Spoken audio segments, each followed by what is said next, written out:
po. Out of the 29 relatives, may nag-match na po ba? So far, ma'am, wala pa pong nagmamatch. But Dun are there results already? From the meron pa po tayong 163 human ongoing, ma'am. bones?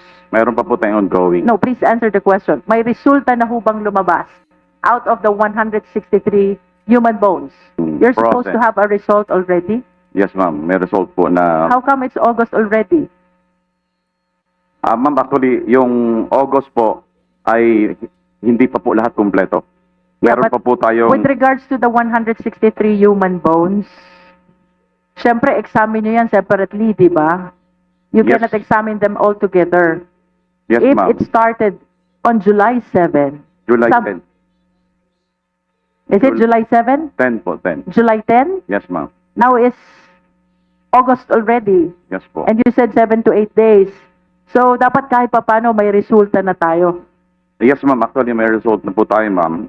How many months to the 34 missing sabongeros? Actually, ma'am, we could not consider the Disclose. number of months, ma'am. Kasi yung as of now, we only have about 29 samples from the relatives. So meaning to say, yung mga relatives itong 34 missing sabongero po ay 29 lang po na-submit ng kanilang sample. So, that 34 missing sabongeros is now represented for purposes of DNA by 29 relatives Yes po. who have submitted their specimen. Yes po. Yung, Out of the 29 relatives, may nag-match na po ba? so far, ma'am, wala pa pong nagmamatch. But Dun sa- are there results already? From the meron pa po tayong 163 human ongoing, ma'am. bones? Meron pa po tayong ongoing. No, please answer the question. May resulta na hubang lumabas out of the 163 human bones? Yes po, ma'am. Nakakompleto na po tayo, ma'am, ng 45. Then, out of that, viable, yung, kumbaga, yung viable, ma'am, na pwedeng makunan ng DNA result. Yung 85 na po yun na viable is 45 po ang natapos. Then, mayroon pa pong ongoing, not 40. Okay, dun po sa 45, Yes, ma'am. according to you, tapos na, may Yes. nag-match po ba with the 29 relatives So of far- the 34 missing sabongeros? Wala po, ma'am. I wish to ask the DOJ. I remember, if there is no corpus, if there is no body, there is no crime of murder. Ito pa rin ho ba ang jurisprudence natin to this date? Your Honor, may I allow the prosecutor Reyes to answer to that? Yes, please. Good afternoon, Your Honor. I am Prosecution Attorney John Hal Reyes. For that answer, sa general rule, napag-aralan po natin sa law school na when it comes to the crimes of murder, it is really essential na kailangan ma-discover muna yung body ng victim. So Kasi that is tantamount to saying, if from the 163 bones being examined for DNA, none will match with the 29 relatives, then no case of murder can be filed against your respondents. Do you agree? With candor, I do not agree, Your Honor, considering that at present, hindi pa naman po tapos yung ating ongoing operation sa Taal Lake. In No, fact, I am referring to the 163 bones. okay, Please base your answer on that. as Kung far doon sa 163, no? Walang mag-match doon sa 29 relatives. Yun lang 163 na yon. Is it correct to say that we cannot file a murder case out of that 163 bones? with candor, I still maintain my answer, Your Honor, na posible pa rin po. Kasi po, although meron naman po sa tayong ibang ebidensya, we can use other pieces of evidence to establish, halimbawa, Like what? for instance, a testimony of a witness who Will the case of murder prosper with a plain testimony without corpus delicti? as a general rule, as I May have exception na ba sa general rule? Your Honor, if you are going to base our answer on the results na hawak po ngayon ng PNP Forensic Group, sa ngayon hindi pa po pwede, but hindi po ibig sabihin noon ay at all hindi na talaga tayo makakapag-file ng case for murder, because as I have mentioned, yung ating search and retrieval operation sa Taal Lake is still ongoing. In fact, if my recollection is correct, Commodore Tubilla made mention na at this date, we are I still in the search understand, warrant. Prosecutor Reyes, but I am anchoring my question from the 163 human bones which were submitted already from the DNA test, no? And this is actually a question. Pwedeng sagutin ni Attorney Kalinisan. Nagbago na po ba ang jurisprudence? In the case of murder, can it prosper without a corpus delicti? Your Honor, if I may, from what I know in the law, the body of the crime or corpus delicti does not exactly or necessarily mean that is the body or a dead body. So, the body of the crime means yung pong kabuuan ng ebidensya. So, if you could prove murder using not a body, using other methods, then that is acceptable, Your Honor. And in fact, there are jurisprudence wherein overwhelming circumstantial evidence can be used to convict a person in a criminal case. So that is allowed and that has been decided by the Supreme Court in numerous cases, Your Honor. In this case of missing Sabongero, I hope that there will be result favorable to the investigation.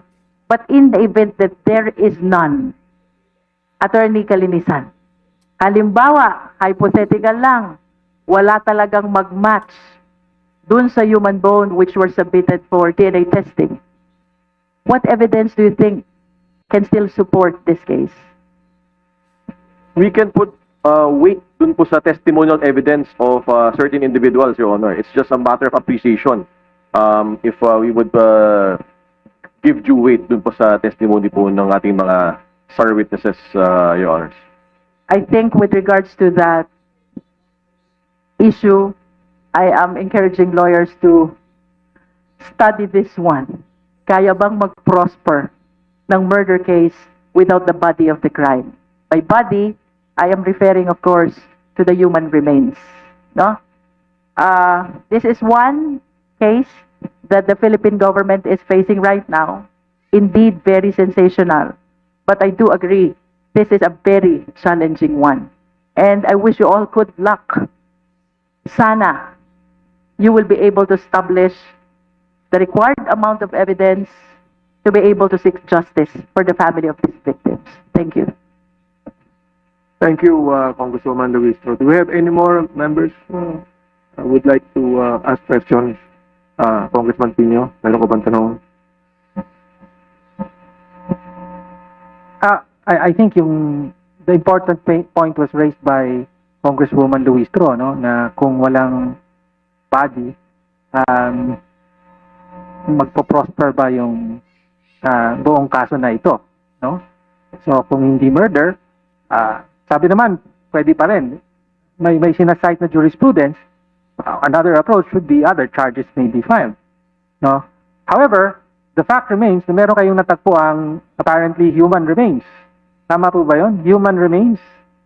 Okay, so kanina sabi 400 plus. Tama ba ako? Okay. 401 bones. Okay.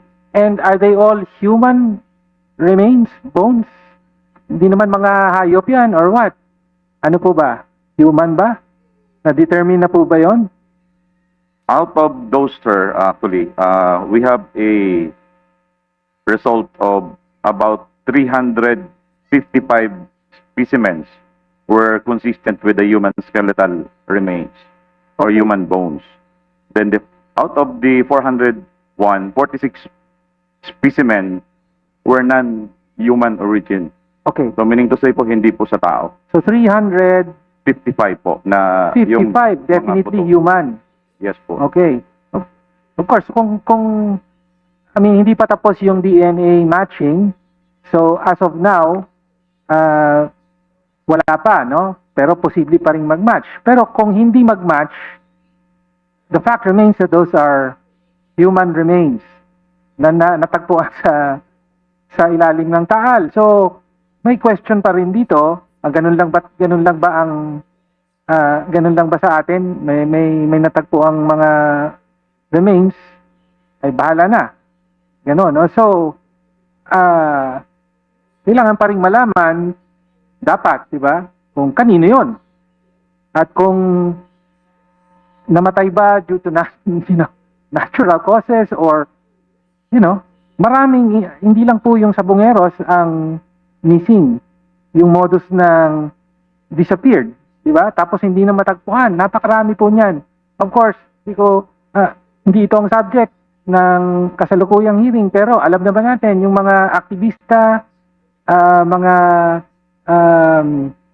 nire-red tag, kasama rin yon, di ba?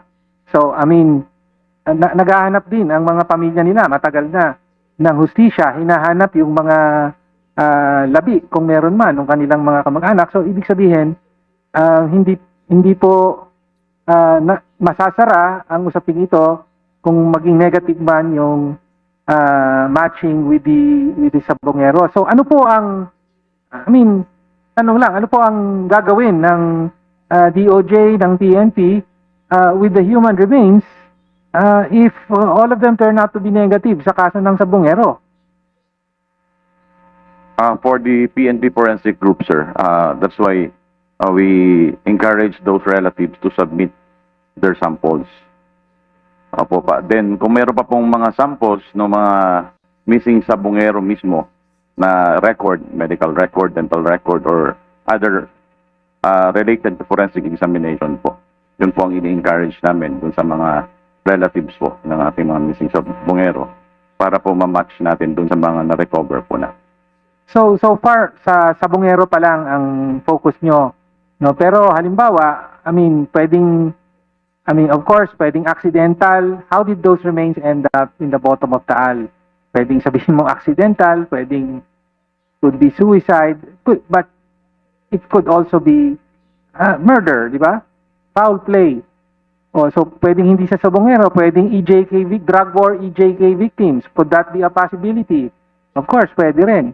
Yung sinabi ko kanina, it could be victims of yung mga activists na disappeared. So, ang point ko lang po, hindi po ba yung nakikita ng DOJ at ng PNP na hindi pa po natatapos ang trabaho nyo?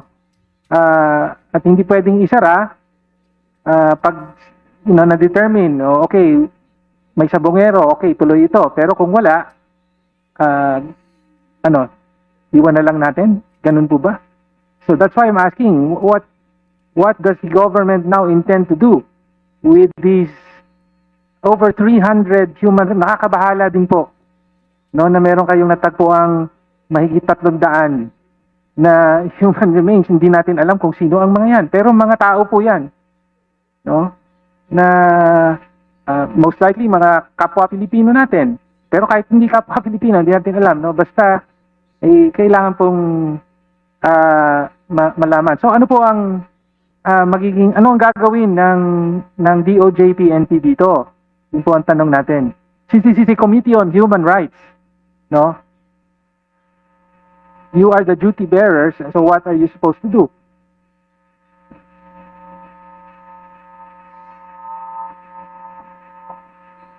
Sir, on the part of the DOJ, ay pagpapatuloy po namin ang aming supervision sa ating mga frontliners, particularly the Philippine Coast Guard and CIDG, to continuously search the Taal Lake.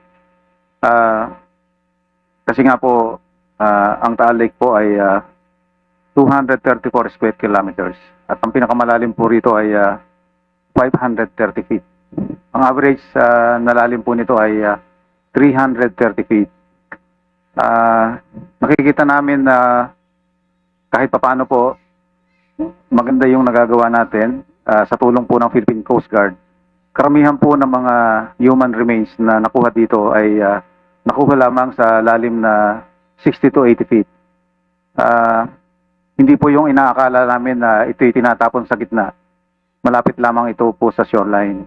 And we hope that the last quadrant that the PCG will search, we will find a better result on the search.